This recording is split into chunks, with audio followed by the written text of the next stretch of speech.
Tenemos los propiamente dichos que estimulan principalmente el reflejo de la defecación, así que el impacto es muy rápido, ¿sí?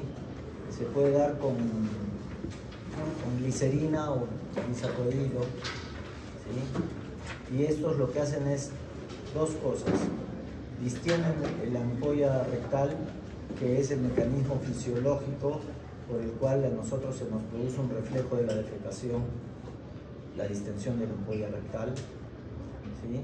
Distienden la ampolla rectal y además producen una irritación de la parte baja del colon, ¿sí? Estos actúan casi inmediatamente, ¿sí? Es importante tenerlos en cuenta en situaciones de estreñimiento, que ahorita vamos a hablar más adelante. En estos evacuantes tenemos los enemas y los supositorios.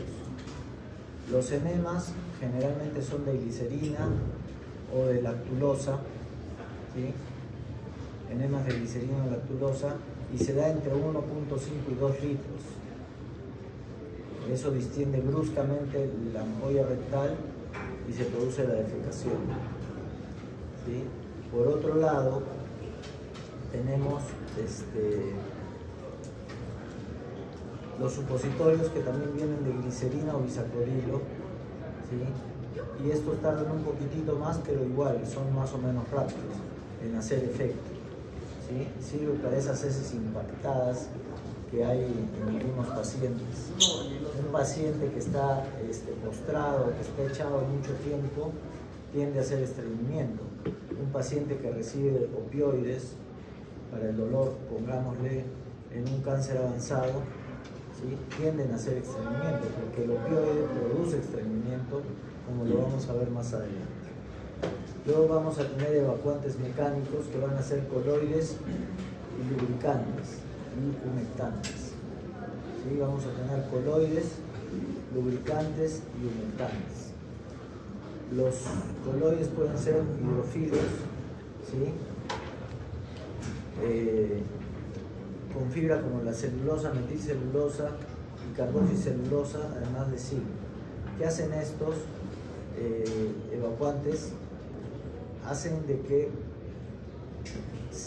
en las heces se jale líquido. Tienen un efecto higroscópico, así se llama, ¿sí? Entonces, una vez en contacto con las heces, jalan líquido y las ablandan, ¿ya? Y salen las heces. Esos son los coloides hidrófilos. Tenemos lubricantes como el petrolato o la vaselina, ¿sí? El petrolato líquido viene del petróleo, ¿ya? No se absorbe mucho, pero produce una irritación y hace que las heces capten agua, ¿ya?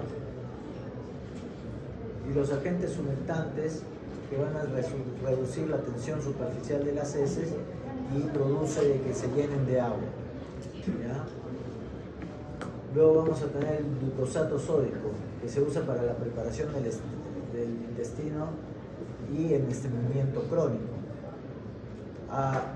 ¿Cuándo se prepara el intestino? Cuando tenemos una intervención de colon, cuando tenemos una intervención de intestino delgado. Tenemos que preparar el intestino para que el cirujano entre con la menor cantidad de heces posibles. Entonces, muchas veces se les da la medicación hasta que estos pacientes hagan deposiciones que sean líquidas, pura agua. Una vez que hacen pura agua, estamos casi con la certeza de que ese intestino ya está limpio y está apto para la intervención quirúrgica. En otros casos se usa para preparar el intestino ante una colonoscopia, ¿sí? El día anterior se tiene que preparar el intestino, y también la indicación es hasta que haga agua. Con eso vemos que el colon esté limpio, y cuando se mete el colonoscopio no haya materia fecal, porque eso no se puede ni aspirar, ¿sí? Entonces, para que no haya materia fecal, ¿ya? En el estreñimiento crónico se usa el glucosato de sodio, ¿no? También en algunos pacientes se usaba aceite de ricino en la época egipcia porque creían que a los bebés había que purgarlos 2 veces al año. Se les hacía una limpia y 2 veces al año se les da la medicación a los bebés. Y esto producía de que algunos incluso se llegaran a deshidratar. ¿Ya? Luego tenemos los purgantes. Estos son los evacuantes intestinales. Vamos a tener los purgantes. Los purgantes nos permiten evacuar heces líquidas.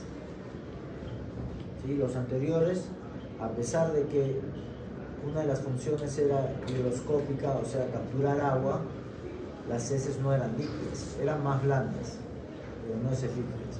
Los purgantes, ¿sí? Se usaban o se usan para realizar heces líquidas.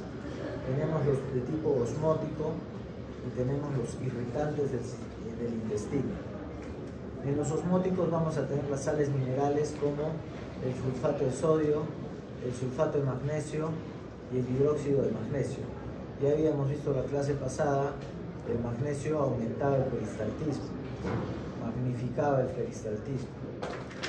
El más potente acá es el sulfato de sodio. Le sigue el sulfato de magnesio y por último en potencia es el hidróxido de magnesio. ¿Sí? Entonces el más potente es el sulfato de sodio, después el sulfato de magnesio y por último el hidróxido de magnesio. Definitivamente que en pacientes renales, como ya hemos visto, no debemos darlos. ¿Sí? Luego vamos a tener los carbohidratos no absorbibles, como van a ser la lactulosa y el mannitol. La lactulosa se usa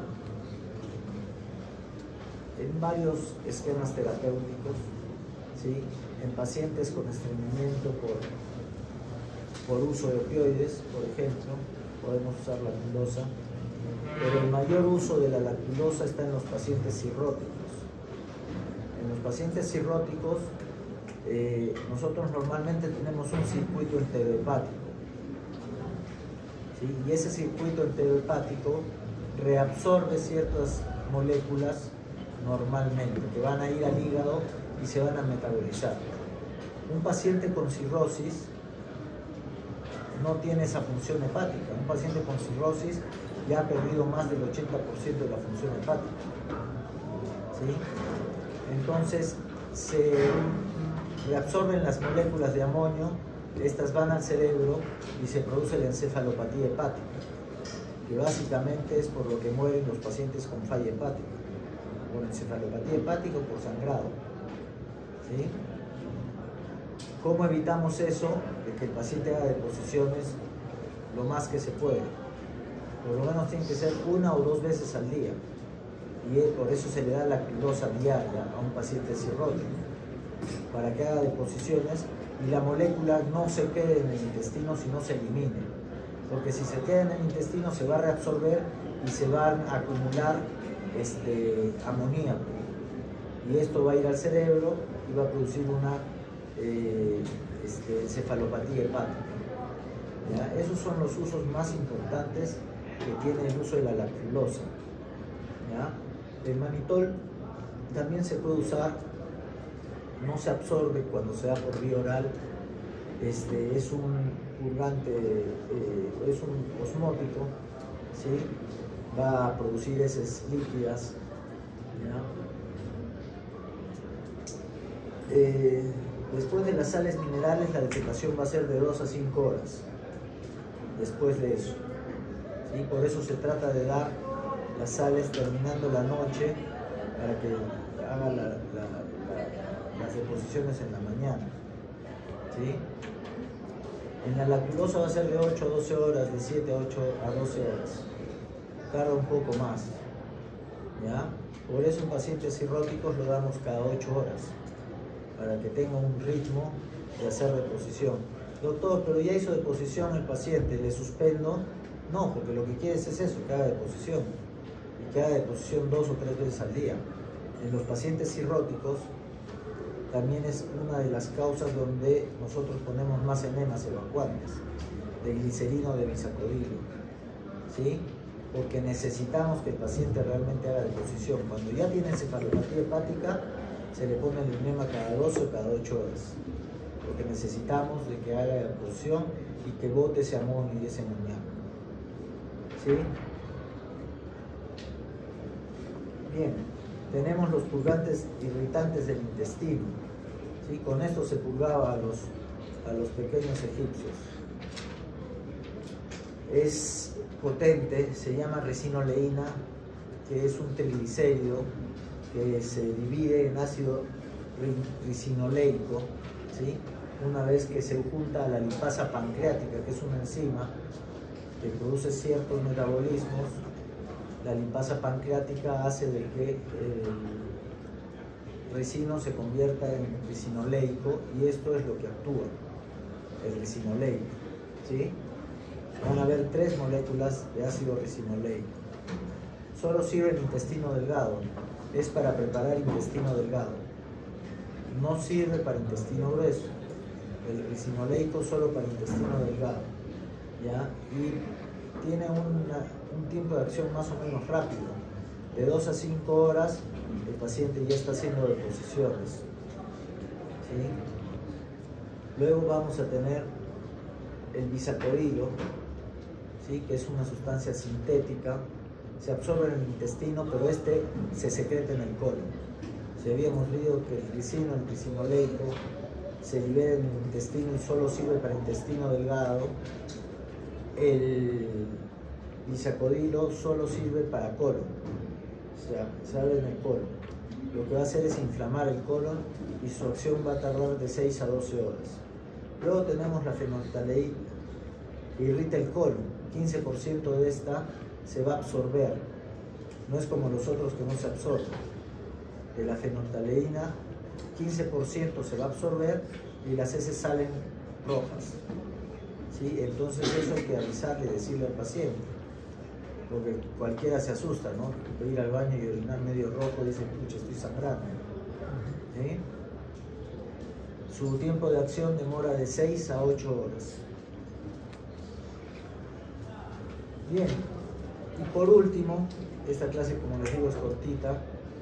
Vamos a tener los antidiarreicos, que tenemos 3 más importantes, ¿sí? Tenemos la loperamida, el difenoxilato y el resecadotrilo. La loperamida y el difenoxilato son 2 sustancias opioides, ¿sí? Que pasan poco la barrera hematoencefálica, pero pasan. Entonces se puede crear adicción a estas drogas, ¿sí? Más adicción crea el difenoxilato porque pasa un poco más la barrera hematoencefálica. ¿Qué es lo que hacen estas drogas? Van a suprimir el reflejo de la defecación y disminuyen el peristaltismo, ¿sí? Al suprimir el reflejo de la defecación, así se llena la ampolla y el paciente no defeca. Pero ¿qué sucede con esto? Cuando nosotros tenemos una infección intestinal, donde se liberan toxinas, donde hay bacterias, nosotros mediante la deposición estamos eliminando esas toxinas y esas bacterias. Si ustedes inhiben el peristaltismo e inhiben el reflejo defecatorio, lo que va a pasar es de que se sigan juntando esas toxinas, sigan creciendo esas bacterias y llega un punto en que se hace colon tóxico. Sobre todo se da en niños, yo he visto en adultos, pero se da sobre todo en niños menores de 2 años, ¿sí? Entonces hay que tener cuidado, Pero doctor, se deshidrata, no actúa sobre el líquido que sale, va a seguir saliendo ese líquido, solo que se junta hasta que hace una deposición. Eso pasa con la loperamida y el difenoxilato. Con el resecadotrilo inhibe la dinilatociclasa, entonces inhibe la expulsión de líquido por la célula. No se expulsa líquido, no actúa sobre el peristaltismo, Simplemente lo que pasa es que no está produciendo tanto líquido y las heces empiezan a salir un poco más formadas. Entonces en infecciones sí se puede dar resecado trigo, porque va a haber todavía deposiciones, pero van a ser con heces un poco más formadas y eventualmente se van a ir distanciando, eventualmente. Entonces eso tiene que saber el paciente, todavía vas a tener deposiciones, pero van a ir pasando, porque eso le permite botar las toxinas y permite botar las bacterias que estén en esa infección, ¿sí? Los más importantes son Salmonella y Shigella, ¿sí? La que más colon tóxico produce es la Shigella, la shigellosis, y algunas de las variantes del E. coli, ¿ya? Bien, eso en cuanto a drogas antidiarreicas.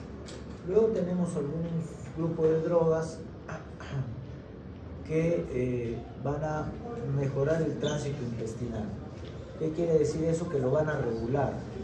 Pacientes o que no están tolerando la dieta, ¿sí? Sobre todo en ellos, damos metoclopramida o levosulpiride, ¿ya?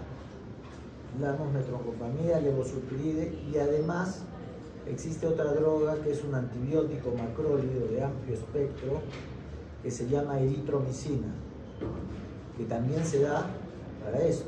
Se da en pacientes que tienen una gastroparesia, que no tienen una motilidad intestinal adecuada, una gastroparesia diabética o un paciente con trauma craneal o que no se mueve, que tiene gastroparesia, quiere decir que el estómago no se está moviendo, ¿sí?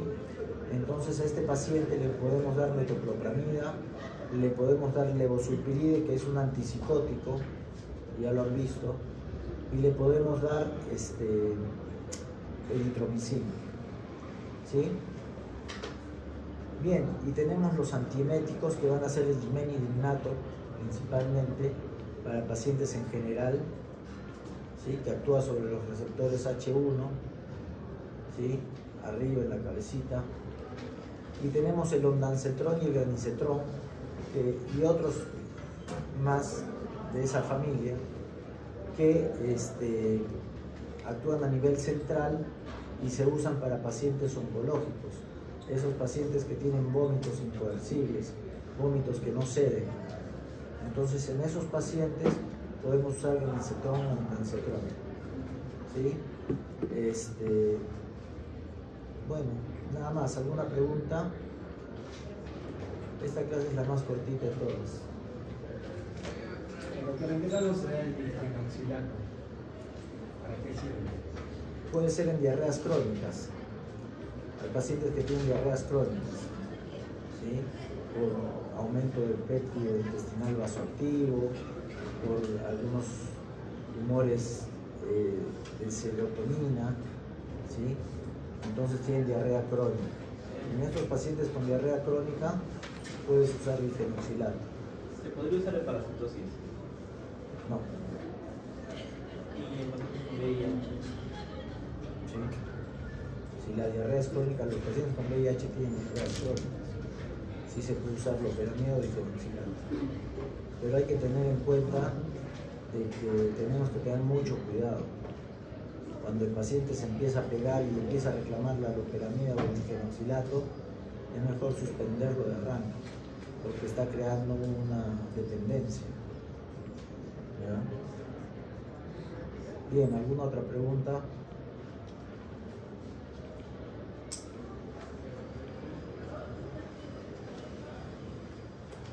Bien, chicos, esta es la clase de hoy.